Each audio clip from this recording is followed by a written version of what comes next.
కాలభైరవోపాసనం చేసినా వాళ్ళు రక్షింపబడతారు అంటుంది శాస్త్రం. అంత అద్భుతమైనటువంటి మూర్తి ఆ కాలభైరవుడు. సాక్షాత్ పరమేశ్వరుడే కాలభైరవుడిగా ఆవిర్భవించాడు ఒకానొకప్పుడు. కాలభైరవావతారంలో ఆయన లోకానికి కొన్ని మర్యాదలు నేర్పాడు. అందుకే ఒకప్పుడు అందరికీ ఎలా అతిశయం కలుగుతూ ఉంటుందో, గర్వం కలుగుతూ ఉంటుందో, అలా త్రిమూర్తుల యందు కూడా ఇటువంటి పోకడ ఒకటి రజోగుణ సంబంధమైనటువంటి వారి యందు కలుగుతూ ఉంటుంది.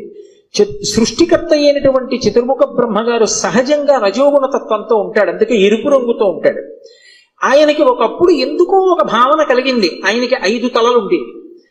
నాకు 5 తలలు, పరమశివుడికి 5 తలలు, సద్యోజాత అఘోర తత్పురుష వామదేవ ఈశానములని 5 తలలు అయినవి. నాకు 5 తలలు, నాకంటే బ్రహ్మగారికి 5 తలలు, నాకు శంకరుడికి